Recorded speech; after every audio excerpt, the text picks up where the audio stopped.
it's Lee from ColouringQueen.net, and thanks for joining me today as I colour a picture from Grazia Salvo's Wild Soul colouring book. Now, I should say that I recorded this about a month ago, and at the time I had a really sore throat and I thought I was getting a flu or bronchitis or something, so I recorded it without audio. And now I'm adding the audio in afterwards, so my apologies for doing that. So this picture of the peacock, I'm glad I've got some hindsight between now when I'm recording this and when I filmed it, because oh my god, I struggled with this picture so much. I was so excited to do the peacock, and I'd picked it out of the book and I thought, yeah, this will be fun, this will be easy. But I tell you, I erased so much of it with both a white eraser and with an electric eraser. I was surprised that I didn't tear the paper. Like, there's part of it that I erased like 7 times because I couldn't get the look that I wanted. And I've got to say, this paper is fabulous because I erased,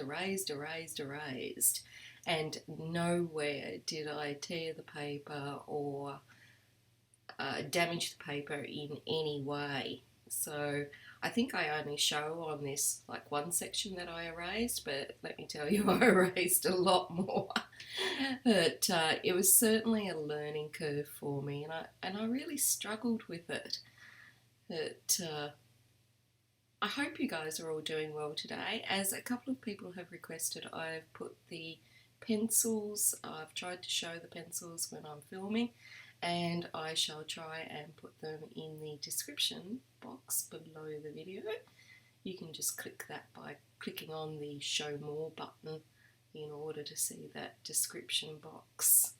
But I'm using my Prismacolors today, and when I was struggling colouring this peacock, it reminded me of other struggles that I've had with life generally. I think everyone has struggles from time to time. And I started to question when I should actually walk away from it and give up. And that made me think of other things, you know, when should you walk away from relationships or friendships, and when should you walk away from jobs, and, you know, at what time in your life. And I think for me this peacock represents all those struggles, because it started off so well and then I really struggled. But hopefully, you know, we got there in the end. Not quite what I wanted, but a definite learning curve. So thinking about other struggles in life, with relationships, for instance, you know, I've usually known when it makes you more miserable than it makes you happy, it's time to pull the plug on it. Friendships I've always found harder. You know, when do you draw the line? Like, how much do you put up with and how much do you take before you go, this is not a real friend, or these people really aren't worth my time? Like, and I think that's always been my soft spot. Like, you know, how much do you take from somebody? You know, how many insults or digs or a lack of support do you actually take? With employment, with jobs, it's always sort of been easy too to decide whether to walk away. I did have one job once that I kept for, I should never have taken the job, to be honest. I only took the job because David had broken his shoulder and he was off work for 18 months. And I'd broken my wrist a couple of weeks beforehand, and I was off work for 6 months.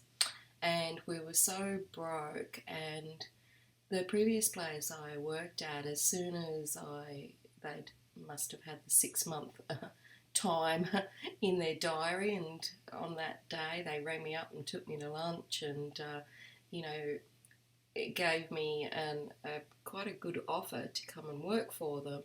And again, I didn't really want to, because at the time they'd always promised me, someone above me that I could learn from and be mentored by and whatnot. And in 2 years, they'd never been able to actually have someone do that position.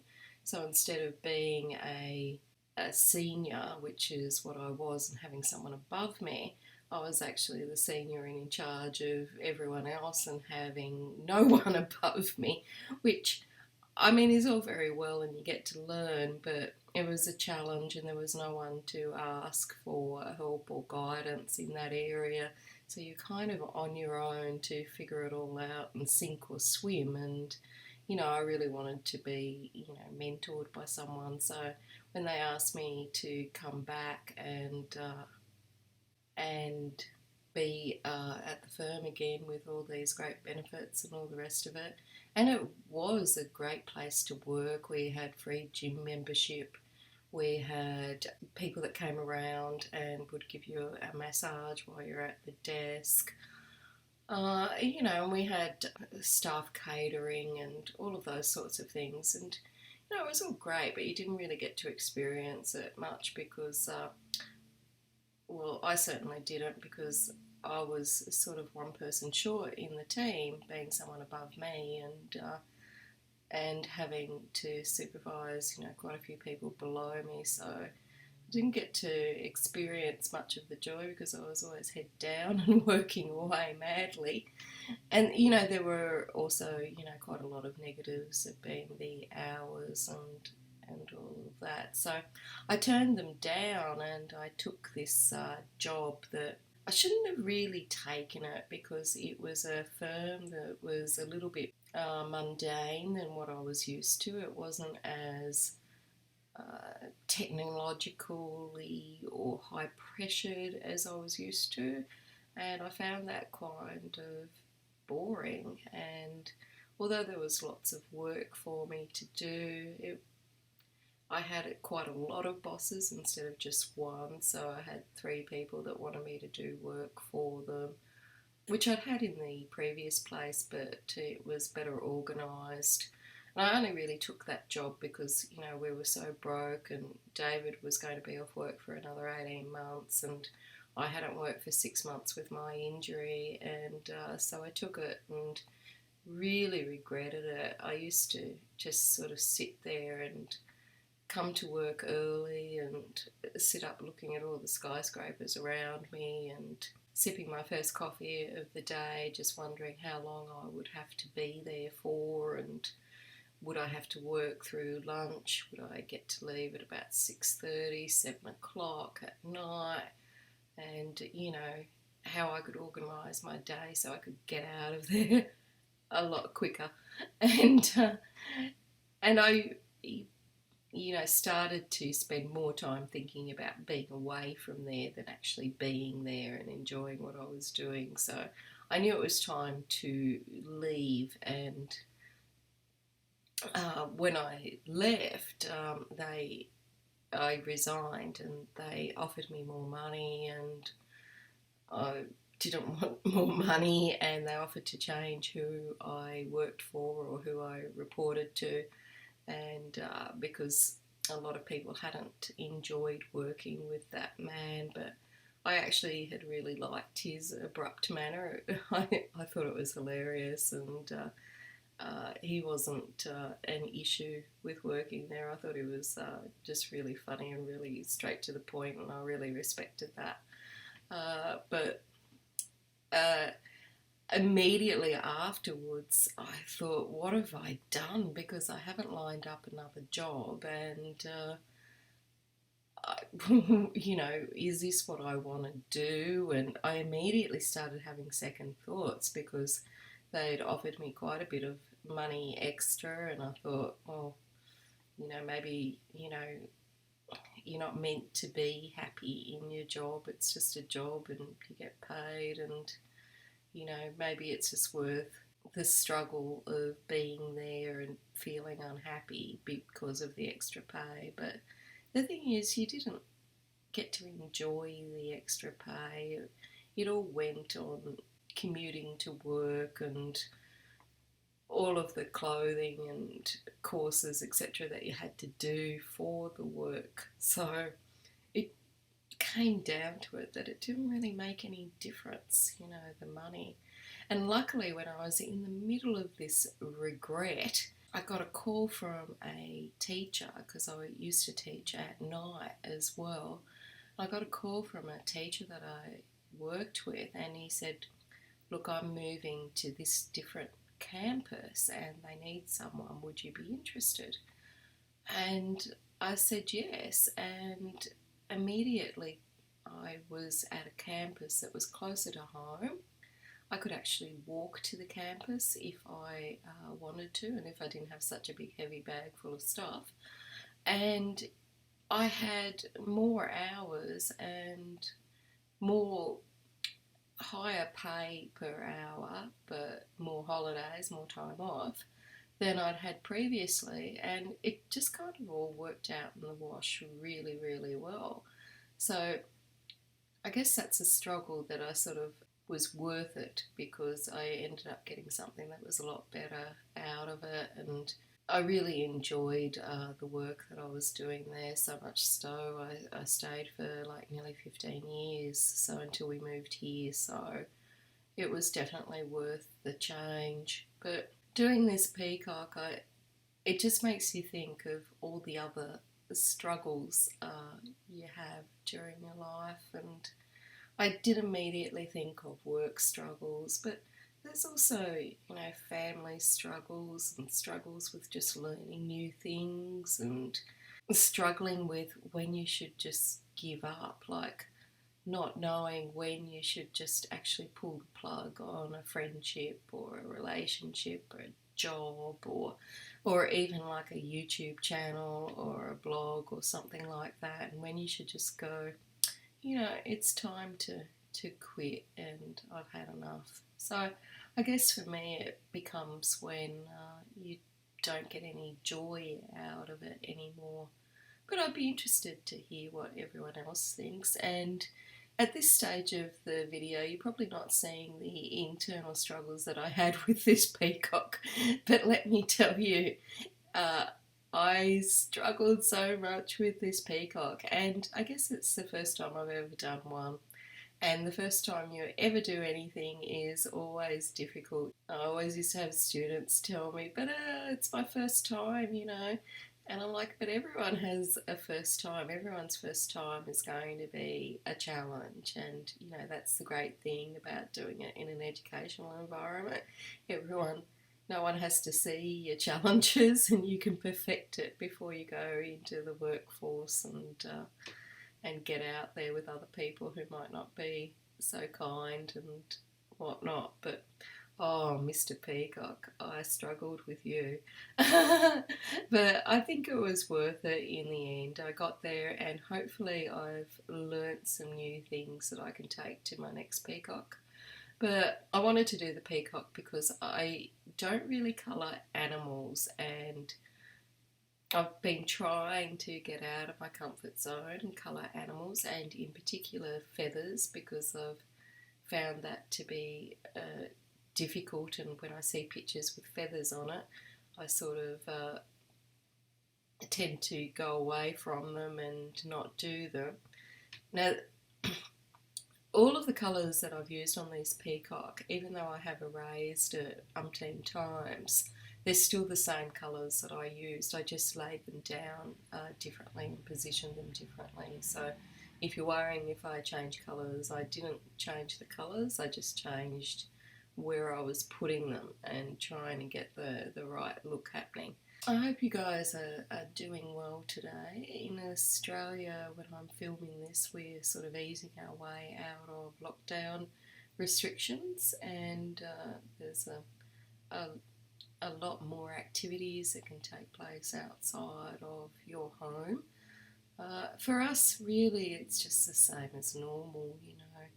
We don't really go out, and I've been to the shops over the weekend just to get a few things, but we don't really go out, so it hasn't really made much of a difference to us at all. But I see my next door neighbours yesterday had a birthday party, so that was good for them. They were able to have a party and have people over. But I can't imagine we'll be having people at any time soon, just in this particular climate. And also, we don't really know anyone still up here, so I guess for us it doesn't really matter. So I hope you guys have all had a good weekend. We spent a lot of the weekend in the garden. We went out and first of all we bought some soil so that we could create some more planter pots. And the reason that I'm putting all my flowers and stuff in planters and pots is because the soil that we've got is clay, and it's really hard. It's like when you dig into it, it's like that you're going to make a pottery vase or something instead of a garden bed. So luckily David was able to borrow the truck from work, and we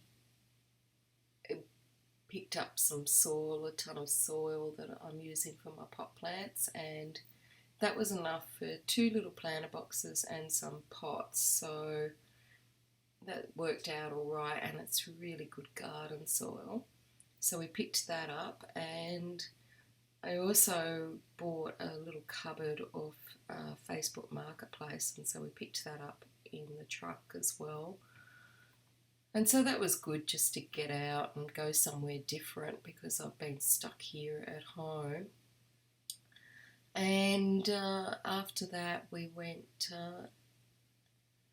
just playing around in the garden basically for the whole weekend. We weeded and trimmed and cut down palm fronds and dug up stuff and planted trees and plants that we've had and that they haven't been planted as yet.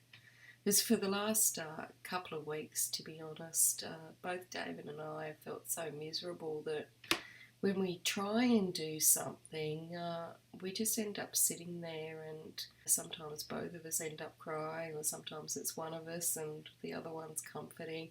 And in case you don't realise, the reason that we're upset is because our little dog, our best friend in the world, passed away about 3 weeks ago now, and life hasn't been the same since. We miss him so much, and every day we have little meltdowns, and I guess maybe because we don't have children, and I don't know, but we're not coping that well.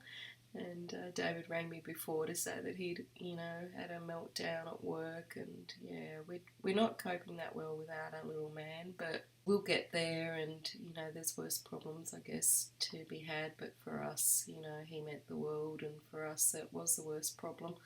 But so we didn't do a lot, and we haven't been doing a lot, so there's a build up around the garden of weeds and whatnot. So I went out and I mowed part of the lawn.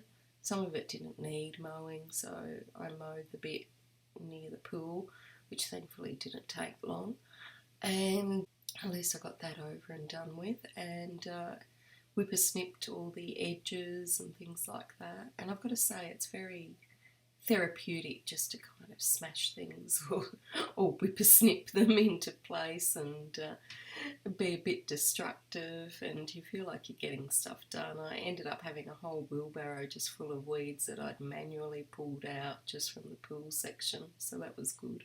And it's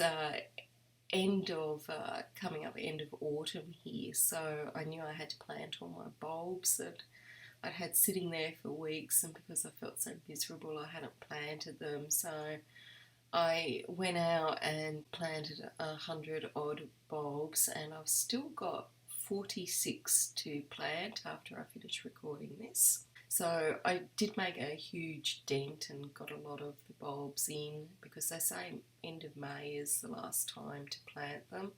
I've had them in the fridge, so I'm hoping that even though I was a bit late and I'll do some today, that they'll come up. But honestly, I think it was probably more important for us to, do what we were doing, and if they don't come up this year, they don't come up, I guess. it'd be a shame because, you know, I've got the planter boxes there and everything for them.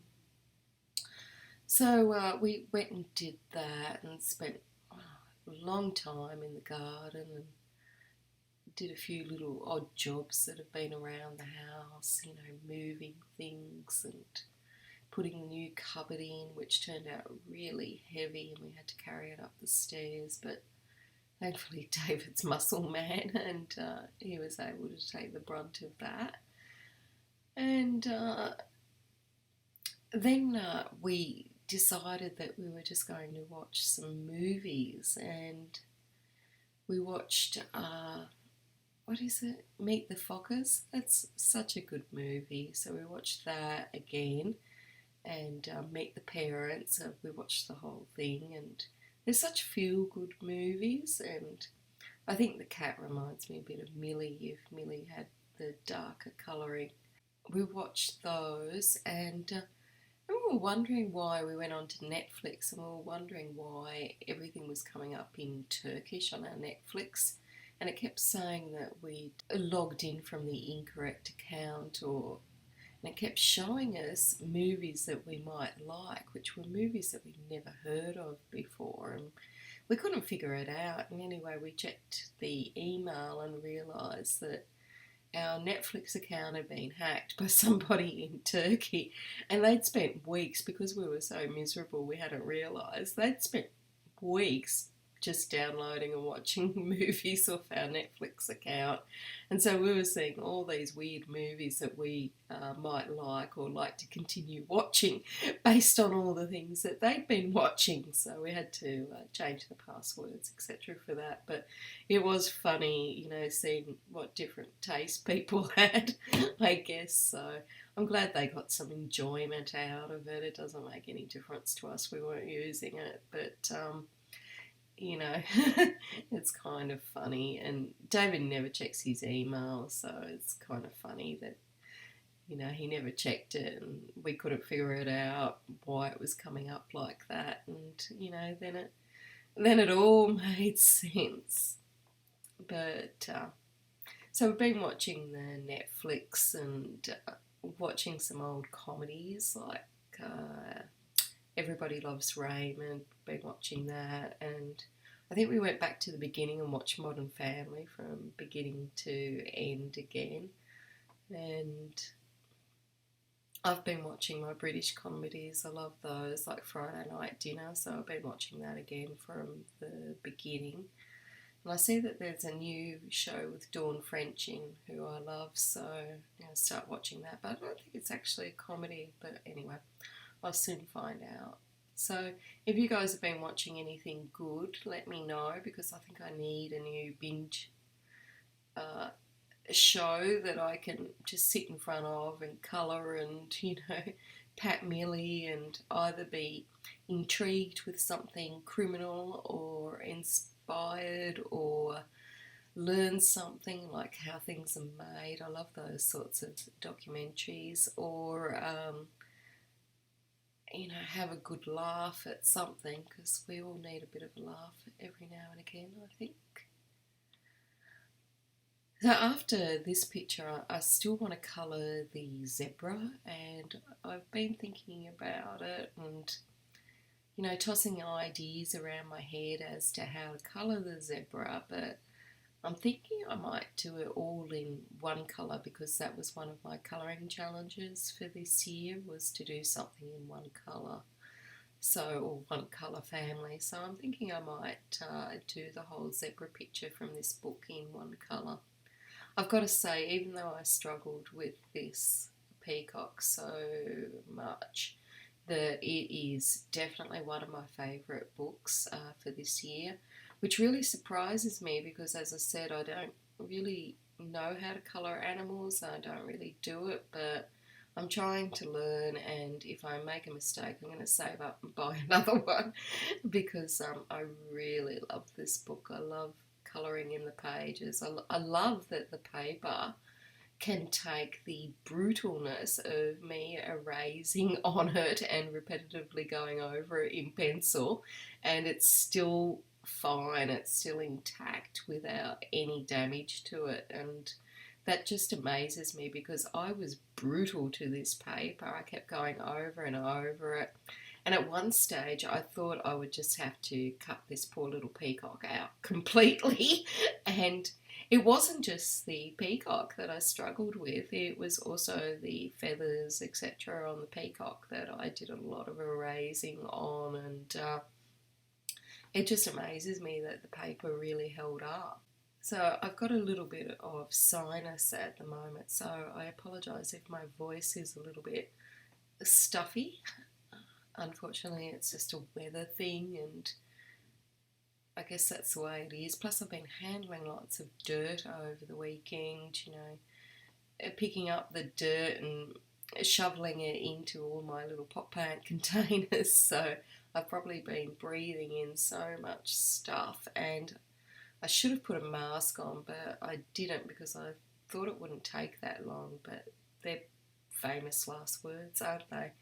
So I didn't put that on, and I think I'm regretting it now, having breathed in all of those little particles of dirt. And some people have been asking me how Millie is, and because she has been very distressed without her little furry friend, and I was incredibly worried about her. I thought we'd have to get her some medication. She has been really feeling the loss of her little friend, and fortunately I think, I don't want to call it too quickly, but I think in the last day she's turned a bit of a corner and she's starting to sleep again and starting to be a little bit more settled and not roaming the halls, meowing and jumping up and down and not sleeping and resting and things like that. But I tell you what, she's turned into a bit of a Garfield, Millie. I think she's gained a kilo. She's been eating like there's no tomorrow, and I really can't talk because I think Mummy has been comfort eating as well. But she has been really eating and eating, and I am worried that she might be getting a little bit more than what the vet recommends, but at the moment she's so unhappy that I don't really want to, you know, do anything to cause her any distress, so I'll just leave it go for a little while and you know, see what happens. Now, I did try and work out the colour scheme for this peacock on a scrap of paper, and I think somewhere I will show you what I did just really roughly on a scrap of paper trying to work out the colours. And someone asked me about that, like how you work out the colours, and I've got to say it's something that I completely struggle with. I know a lot of people say, oh, you get a colour palette and you work it out, but a colour palette only will help you choose colours for the whole picture. It won't help you choose colours and where to position them on the picture, like which should be your dominant colour and your focal point, and which, you know, should be used in different places. So what I did was a tip that I picked up from Peter Hewitt from a video that she did, and I just roughly drew a circle and tried it with the different colours and tried working out where the colours should be placed that I liked. And I picked those colours, the colour palette, from a reference picture of a peacock. And what I discovered was, like the flamingo, there are so many different types of colourings for peacocks. I actually thought they were all pretty well the same because every peacock I've seen pretty well looks the same, but when you see them in photographs they all look kind of different. And so what I did was use a colour picking tool to identify the colours on the peacock, the main colours, and then I picked out close colours to that from my Prismacolor pencils, and then I tried it on a scrap of paper as to work out where to put the colours and where to position them on the actual paper and what would go where and whatnot. And so, yeah, even if you can only draw like I can, which is stick figures, I can't draw to save myself, you can get a little general idea just from a scrap of paper and do it that way. So Someone asked me about that, so that's my answer. I'm sure other people that are experienced will have other ways that they do things and be able to offer their views. But for me, I just find that that's easy, and if I'm trying to work out the colour to go on something that I've already started, then I'll just put it on a scrap of paper and hold it up against what I've already done and see if it looks okay. And then often I'll just ask David, but he usually agrees with whatever I choose, and I'd actually rather him disagree with me so I could learn rather than agree with me, because I'm never sure that that's like a validation of what I think is a good combination, or if he's just being nice. So yeah, you could always ask in a group, and some people can be quite constructive with their criticism. So that's just a few ideas. I don't know that I'm overly happy, but to me the Peacock was a massive learning curve for me, doing the feathers and trying to work out the colours and whatnot. It was really pushed me to my limits, Mr. Peacock, but I still love you. So today, after I finish doing the audio for this, I'm going back to do some more editing on a video I've been working on for like a month, which is on all different paper samples. And of course I started it, and I think I made it too hard because I got a quarter of the way through and I thought the way that I was doing it was just going to take too long. So then I started again and redid it, and I'm still finding that it's taking too long, so I'm having to edit it and speed it up and do all sorts in order to make it into a functional video. So I'm going to be working on that after I finish up here. And this morning I sort of tortured myself by applying for a job that I'm overqualified for.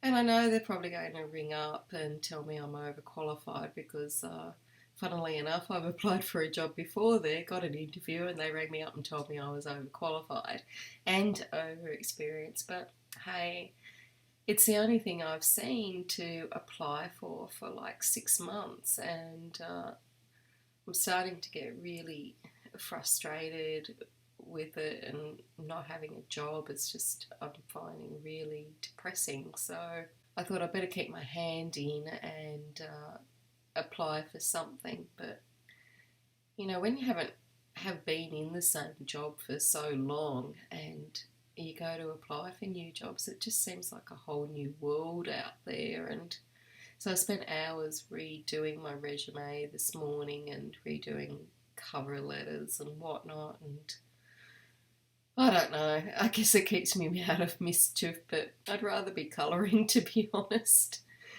But it's got to be done, I guess. And so I applied for that, and because the cut-off date was today, been tossing up whether to apply for it or not, but I thought, oh well, may as well. Got to be in it to win it. And then this afternoon, I've got those 46 plants or bulbs odd that I need to get planted. And I thought I'd bake some more bread. I'm still not happy with my bread recipe. I've tried the one that came with the bread maker. I found it was too sweet. So then after that, I've tried a different recipe that was very crusty and very hard, but it went stale really quickly, and I put it in a bread bag. Well, not stale, it went hard as a rock. I put it in a bread bag, and I put an apple in the bread bag, which people say on the bread forums that you should do to keep it soft, and didn't work. And anyway, I ended up throwing it out pretty quickly because it was just so hard. And then I tried the recipe without sugar in it, and yeah, it just didn't seem to be the right texture. So now I don't know which recipe to try. So I'm going to have a look around in some bread making groups this afternoon and sort of see which bread recipe I should try. I just want something standard. I'd really like to make sourdough because that's the type of bread that I like to eat, but you've got to make the little starter thing, which takes like a week or something to feed it, and it's like you're growing something in your fridge for a week, and I haven't started on that yet, but that's ideally what I would like to make. But I feel like I should master the normal bread first before I go getting crazy onto other things. So hopefully I'll be able to find a recipe that is going to give me the result that I like, and a nice bread that's easy to cut, that keeps well, has a nice texture to it. That's all I want from a bread. And then after that I can start getting into the fancier breads. And so after that, I guess I might have time to do some colouring, which I'm really hoping, because I haven't sat down and coloured anything for days. And again, it goes back to David and I are really struggling, and sometimes instead of sort of supporting each other, we end up just both wallowing in self-pity. So sometimes it's not overly productive, and so we've been watching TV instead of doing sometimes, things that are more productive, like, colouring or whatnot. So I'm hoping this afternoon that I'll be able to get some colouring done, because I would like to get some of my whips out of the way. I find it's really depressing having things that are clogging up my mind, thinking about them, that they're there and that I should really get onto those. So I'm hoping I get some whips cleaned up, and I think I've got like 4 whips, and I've made myself a promise that I'm not actually having any more whips. Everything that I do is actually getting finished. So I started a picture the other day from an Enigma colouring book, so I want to get that finished and then go back and work on some of those whips that I still haven't finished. I'm a very naughty girl. And then it's, just continue to finish everything as it happens rather than let things build up. Just find it takes up too much of my brain space. I don't know if you guys are like that, but I find it really takes up some of my brain space, and I can't have that. I don't know about you guys, but ever since this virus has come, I've been doing more and more cleaning. It's unbelievable the amount of cleaning that I do. I'd love to know what your cleaning schedule is, but everything that comes into the house I'm disinfecting with homemade disinfectant wipes, because they're a bit hard to get, so that means wiping down all the groceries. And I've got to say, I love it when we get a big grocery order and I can fill up the cupboards and the fridge again, but I really hate wiping everything. I'm so bored with it. I've actually got a bag of groceries that I still need to wipe down, and then I wipe all the handles, the light switches, the computer mouse, the desks, the tables, the doorknobs, all of the things, like the tops of like hand wash bottles and shower wash bottles, and everything that will be touched I wipe with disinfectant every day. I mop the floor like with a full mop wash twice a week, and then I use the floor disinfectant wipes on them, because David is still going to work and he works on a number of different job sites as well, so I'm being extra cautious. And because also I have chronic bronchitis and asthma, so I want to make sure I don't get any respiratory infections, etc. And that was what was recommended at one stage, but who knows what the recommendation is now. And I've also changed my laundry, because they recommended that you wash in warm water rather than cold, which is what I normally wash in. So all of the things have just been changing and changing that I keep doing, and the housework seems to be taking up way too much of my time nowadays. I could be colouring rather than doing all of this stuff, but I feel obliged to do it. But I don't know. Ever since Australia has eased the restrictions up, I feel myself slipping a bit with the disinfecting of everything. So I'm hoping that's not going to have any consequences, that I haven't quite disinfected it as much as I was last week, but maybe I should go do that in a minute, just in case. I think of, the time pre-virus, and I'd only really wash the floor then once a week unless there was a spill on it or something, but now I'm out there all the time, and I even bought myself a fancy disinfectant floor wiper washer thing, which I actually really love because it gets up all the dust as well. So when you've got a little cat that molts everywhere, it's pretty good.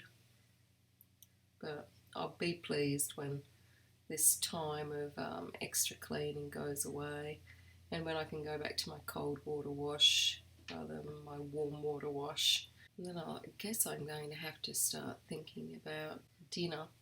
I guess one of the other good things about being at home is to keep Millie company. I turn the TV on, and this morning it was some food shows, and they had some really good recipes on there that I sort of partly heard while I was doing the washing up. So go back to those because they're on tape, and go back and get inspired to maybe do some Lebanese cooking.